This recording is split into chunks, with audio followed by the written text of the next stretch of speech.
Sa kauna-unahang pagkakataon, kabilang ang isang dokumentaryo sa Metro Manila Film Festival. Yan ang Sunday Beauty Queen na nagpapakita ng araw-araw na buhay ng mga Pilipinang domestic helper sa Hong Kong. Narito ang trailer ng dokumentaryo. Beauty isn't about having a pretty face. It is about having a pretty mind, a pretty heart, and most importantly, a beautiful soul. Oh, di ba bongga?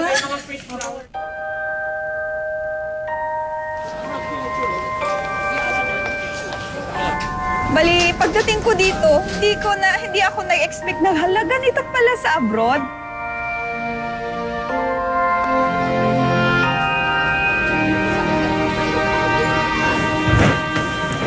Ang buhay ng OFW ay ibigay lahat para lang sa pamilya na naiwan sa Pilipinas.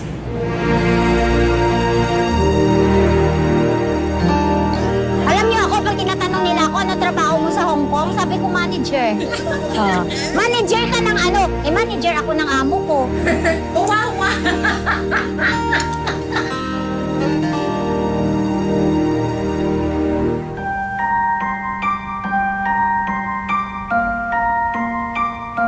Yung ginagawa namin every Sunday, yun yung nagbibigay ng excitement sa amin every day na nagtatrabaho kami. Kahit pressure sa amo.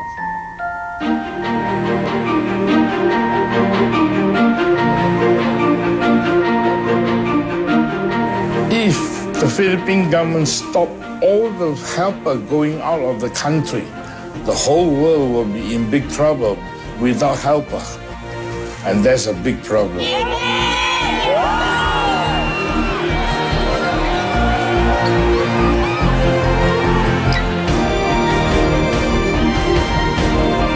It's so rough.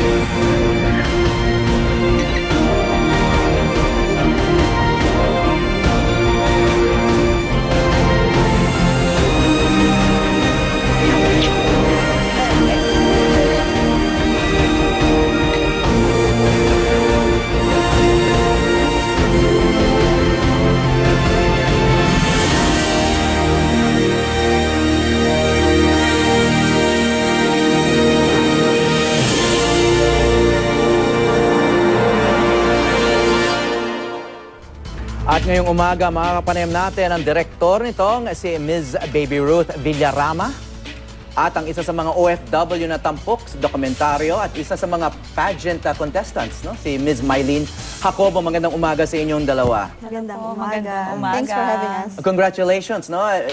Baby Ruth, this is another historic first para sa iyo bilang isang filmmaker, documentary filmmaker. Kasi yung alala ko, yung napanood ko rin yung Jazz in Love mo, no? Isang dokumentaryo, feature documentary that showed in Cinemalaya 2013.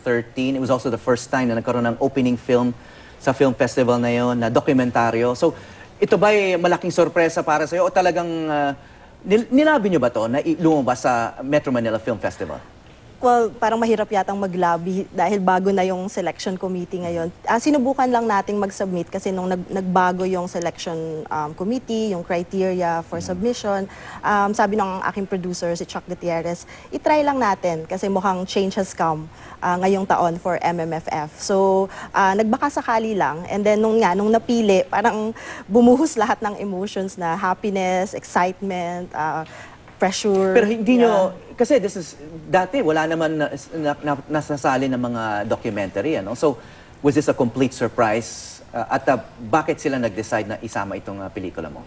I think it's a game changer for this year na maisama ang isang documentary film sa Metro Manila Film Festival na kung siguro kung ang batayan nila is artistic excellence and then to really inspire the Filipino audience, ang documentary, isang platform, it's a form of storytelling. So, we can always ask them kung bakit napili. But sa atin, masaya lang tayo na finally mapapanood na ng mga manonood ang isang documentary At film. sigurong isang paalala to na yung dokumentaryo ay isang uri ito ng pelikula. In fact, the original movies, if you look at film history, ay mga dokumentaryo, non-fiction film, no? I'm sure the topic had a lot to do with the selection kasi tungkol sa, sa universal Filipino experience, itong OFW. Pero bakit Sunday Beauty Queen ang titulo? Sunday Beauty Queen kasi it's really a real-life Cinderella story na from Monday to Saturday, nagtatrabaho sila sa kanilang mga amo as domestic house helper. Pero pagdating ng Sunday, they are transforming to, to queens na napakaganda nila. And then itong beauty pageant na minamount nila, it's to celebrate their Philippine Independence Day on June 12. So may grand final sila doon. And kumbaga ito yung symbolism nila na Freedom Day nila to. And you were there during the entire process ng pag-prepare. Kasi yun ang dokumentaryo, di ba? May kasabihan na time is truth, di ba? The more time you spend with the subject, the closer you get to the truth, no? So, Mylene Jacobo, ikaw ang isa sa mga Sunday Beauty Queens, no? Ikwento mo naman yung background mo. Paano ka napunta sa Hong Kong? Actually, it's a dream na makapunta ng Disneyland, kaya ako napunta ng Hong Kong. And nagre-research ako noon anong pinaka-safe na work as a domestic helper abroad. So, isa ang Hong Kong sa napili ko. And karangalan po sa akin na maging tampok ngayon sa hindi ko inaasahan. Paano ka naman naging isa sa mga Cinderella ni Baby Ruth? Kasali ako sa grand finals ng Miss Philippine Tourism. So, napili ako as supportive din yung amo ko. So, that's why isa ako sa naging cast niya sa Sunday Beauty Queen. So, marami bang mga pageant? Kasi Miss Tourism Philippine Tourism Hong Kong. Miss Philippine Tourism Hong Kong. So, alam mo, nung nagko-cover ako na minsan ng Hong Kong OFWs, meron namang may pageant din akong kinover na puro tiga Ilocos naman. No? So, mukhang maraming mga pageant doon. Ang dami kasi more organizations sa Hong Kong, Philippine organization. Yun ang ginagamit nila to earn funds to help others. So, kaya nagkaroon ng beauty contest. Fundraising ito. Okay, ang trabaho mo naman ay, so ilang years ka na sa Hong Kong? 7 years po. 7 years, iisang amo lang ba yun? The whole time? 3 amo. 3 amo. Okay, and then ang kasalukuyan, sabi mo, Yun yung last employer ko. nakakaunawa naman itong mga ginagawa mo. Opo. Okay. Anong reaction nila dito sa, yung Yung naging employer ko. finalist ka sa isang beauty pageant, tapos ngayon lumabas ka pa sa pelikula. Naging proud po siya sa akin kasi it's a self-boasting confident para sa akin. And then, hindi ko iisipin na katulong ako. And then, isipin ko po, yung may time din ako for myself na hindi babang-baba yung sarili ko para sa mga tao. And then yung mga amo mo are they Hong Kong Chinese, foreigners? Singaporean Chinese. Singaporean Chinese. And Yes. then what kind of work do you do for them? Parang a caregiver at the same time helper, nagtatrabaho all around, and then nagmamanage din ako ng pera for expenses namin every month. So lahat na po yun, parang nurse na all around So may po. edad na tong Opo. mag-asawa? Hindi, mag-isa lang po siyang inaalagaan ko. Okay. So, ikaw rin ang pinagkatiwala dun sa pera niya, no? Parang ako na yung buhay niya doon. So, very, very trustworthy. Yun nga yung Yeah. interesting dun eh. Pag tinignan mo sila, they're not really house helper. They are house managers. Na kung tutuusin, sa kanila nakasalalay yung kinabubuhay ng mga taga Hong Kong. Kasi kayo, decision maker din kayo. Hindi lahat ng ginagawa mo doon ay Nakadepende. inuutos, no? Ibig Yes. sabihin, yung mga decision tungkol sa pagkain. Sa amin, kami na nagdi-decide for them. Alam mo na yung kung ano yung Oo. kaya nilang kainin o gusto nilang kainin at ikaw nang namimili. Ako nang bahala, lahat, all around. Ano ba mga stereotype ng mga OFW at mga domestic helper yung nais yung basagin sa pamamagitan ng ganitong klaseng pelikula? Ito po ay para ma-inspire po yung mga manunood na sa kabila ng lahat ng mga OFW ay may kanya-kanyang punto sa buhay. So, ito yung time na hindi kami naghihirap kami para sa pamilya. Hindi yung para lang sa sarili namin. And para sa pamilya na laging iniisip. Wala kami iniisip para sa sarili, kundi laging pamilya lang po ang nasa amin. Okay, paano mo na naisip itong topic na to, Baby Ruth? I think may need na i-champion ang ating mga overseas Filipino workers. Nung pumunta kami sa Hong Kong at nakita namin yung beauty pageant nila, parang nabago rin yung perspective natin na how we see them as overseas Filipino workers, na may buhay sila. This is life for them. Ito yung kultura nila. And they're very proud of what they have and what they do every Sunday. So sa They have akin, a life, in other words, no? yeah, it's a life. Hindi siya escape, hindi siya, kumbaga, rebellion. It's a life for them. Oh, kasi yung image, lalo na yung madalas lumabas sa balita, yung inaapi kayo, at saka madalas may mga skandalo or yun nga, Namamatay, namamatay, nasasaktan, o nagtatago kayo, etc. No? Pero ito, parang there's a glamorous side, ano? Hindi lang, of course, Positive side. the positive and the glamorous side is also used to expose the struggle. No? May struggle, may Exactly. legitimate struggle naman talaga kayo doon. Yeah. Yes. Yeah, and gusto ko rin sanang ipakita na ang isang documentary film, hindi lang siya mabigat pag pinanood mo. Kumbaga, it's also engaging, inspiring, at talagang pwedeng kapulutan ng aral na, we promote empathy sa kababayan natin. Well, speaking of the image, no, kasi yun, magpapasko na at this time of year, no, alam ko kasi of course I also have relatives na OFWs, may mga kaibigan ako na OFW. Ang laging feedback nila ay pag humingi raw sa kanila ng allowance o budget o pasalubong, etc. Parang ang pakiramdam nila, they're made to feel like hindi masyadong pinaghihirapan ng pera.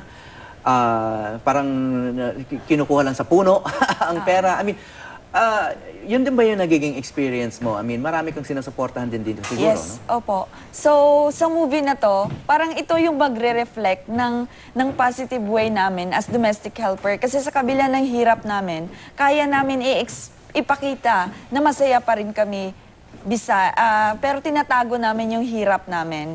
So, yung sa mga tao po na laging iniisip nila marami kaming pera, yun po, nag-i-explain po yun kung ano yung totoong buhay namin as as helper or as OFW. Okay, itong sinasabi mong hirap, I mean, ano yung mga hirap na dinadanas mo doon? Emotionally po, we are so very low emotionally. Kasi makikita namin yung family namin doon, nag-i-enjoy sila. Where kami, patago, umiiyak. Kasi iba yung feelings na malayo ka sa pamilya mo. And yun yung parang weakness namin. And ginugugol na lang po namin sa other side para naman po mayroon kaming lakas ng loob para sa sarili din namin. In other words, ang laki ng sakripisyo mo para maka-enjoy naman ng buhay, Pamilya ko. naka-benefits yung pamilya mo, makapag-aral. Opo. So, sino bang sinusuportahan mo sa Pilipinas? May 3 po akong kapatid, and then may isang pamangkin, and then mother at father ko po. Okay, marami. And then, so, Breadwinner in short. You're the breadwinner for all of those Opo. people. Okay. So, ito lang talaga yung libangan mo, no? Every Sunday. Isa lang ang day off mo bawat Once linggo. in a day. Once a week lang po. Once a week. Once a week. Oh, yung preparation naman, yung practice mo. Kasi nakita natin sa trailer, nagpa-practice pa kayo. Ano yun? Weekday or Sundays lang talaga? Sundays lang po talaga. Kasi yung, yung contest is it takes 3 months bago namin i-show yung show namin. So, we have lots of Sundays for the preparation. Okay, yung documentary process naman, Baby Ruth, no? So, gaano katagal mo itong ginawa? Umabot din ng 4 years. 4 years? Yeah. Kasama na din yung research. Actually, yung research yung medyo pinaka-challenging kasi sa dami ng overseas Filipino workers natin, tsaka yung access dun sa kwento nila at kung sino yung papayag din ng mga Hong Kong nationals to open their house to us. So, kasama dito sa dokumentaryo, no? Yung pag-establish ng rapport, hindi pa kayo nag-shoot nun. Wala pang production. So, itong sinasabi mong research ay, getting to know you period pa lang yon. And then, of course, you have to choose your characters. Yeah, nag-observe lang, tinitingnan kung paano ba nila minamount yung beauty pageant nila. Tsaka yung mga subjects, kung how they interact with their employers. Napakahalaga sa akin na makuha yung kabilang kultura, which is the Hong Kong culture. Kung paano sila nabubuhay sa isang ganitong setup. Okay, napansin ko, no? Maraming estudyante at kabataan ngayon na gumagawa o nais gumawa ng mga dokumentaryo because the technology is now accessible, no? Pero ang sinasabi mo ngayon, there's really no substitute for the hard work that happens even before you start using the camera. Before you start using any technology, a lot of it is really personal relationships. Oh yes, and it has also something to do with respect sa subjects mo. Kasi kung gusto mo respetuhin ng manonood yung documentary mo, kailangan you as a filmmaker respetuhin mo rin sila, yung kwento nila, para maihatid mo yung kung ano yung gusto nilang sabihin at yung mensahe ng pelikula. So, and then time and research, napakahalagang bagay yun. Kumbaga, hindi yun pwedeng pantayan ng kahit anong technology. Although the technology is there to support everyone, especially the young filmmakers. Okay, the relationships, no, give you access. No, napansin ko na hindi lang yung pageant yung kinunan mo, pati yung buhay sa households, pati mga amo na interview, ano? So, nahirapan ka bang makapasok doon sa household nila? Halimbawa, o yung ibang household, katakot-takot ba na paliwanag doon sa mga amo mo bago pumayag? Oo, kasi yung nakikipag-usap nun is may Chinese silang nagko-coordinate sa amo namin. Where lucky ako kasi yung amo ko, nung kinausap siya, he was surprised. Tapos parang, ano siya, proud na proud siya. Oh, you're joining a big contest. And somebody will shoot you here in the house. Hindi nila alam Hindi nila alam na ganun pala. Ang? na they're beauty contestants. Na grand finalists. final. So wait, sumasali ka na sa pageant, hindi alam ng amo mo? Alam na niya, but hindi niya alam na ganun pala kataas yung narating ko na sa beauty contest I doon. see. Okay. So he was shocked. O kumusta naman yung yung pag-document doon sa inyo? Kasi habang naglilinis ka doon, nag-aalaga may nag-shoot sa may camera. Okay naman po. Parang experience na lang po. Na ganun yung experience namin as sinushoot kami. Kasi another side naman po ng trabaho. Yung parang excitement sa amin. Oo, ang rule ko kasi dyan is more observational. So talagang hindi kami nakikialam. Nagtatanong lang paminsan-minsan, pero most of the time, hinaantay namin yung moments nila. Okay, so hindi pa to showing sa mga sinihan, no? So it's part of the Metro Manila Film Festival which begins on Christmas Day, December 25 hanggang January 3. 3. At saan mapapalabas? Saan to lalabas? Anong mga sa Metro Manila lang ba? Metro Manila and then sa probinsya, meron tayo sa Cebu, sa Davao, Pampanga, meron ng Tagum, umuo na. Wino-workout pa ang Iloilo at So Bacolod. kahit yung mga malayo sa Metro Manila. Okay.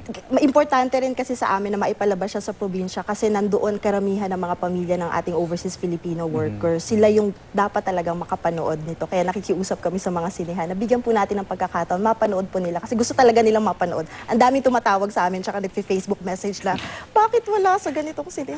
So, sana po, bigyan po natin ng chance. So Mylene, tiga saan ka? Saan? General Santos po. Okay, so doon ka ba magpapasko o aantayin mo yung opening ng film festival dito sa Maynila? Dito po kami until sa 30 na yata ako makakauwi ng Because of the film festival? Yes po. So may mga appearances ka pa bilang isang artista? Mas siya yung talagang nire-request. Kasi mas they said, enjoy the moment until it lasts. Kasi bihira lang po sa aming mga OFW magkaroon ng chance ng ganitong moment. So, take time O po. baka dito ka madidiscover. Ay nako, isa ako sa pinaka magiging masayang filmmaker. Pag naging, Okay, congratulations ulit at maligayang Pasko sa inyo. Salamat. Yeah. Maraming salamat sa inyong panahon, Miss Baby Ruth Villarama, ang direktor ng Sunday Beauty Queen, at Miss Mylene Jacobo, Yes, sir. ang isa sa mga OFW na tampok sa dokumentaryo.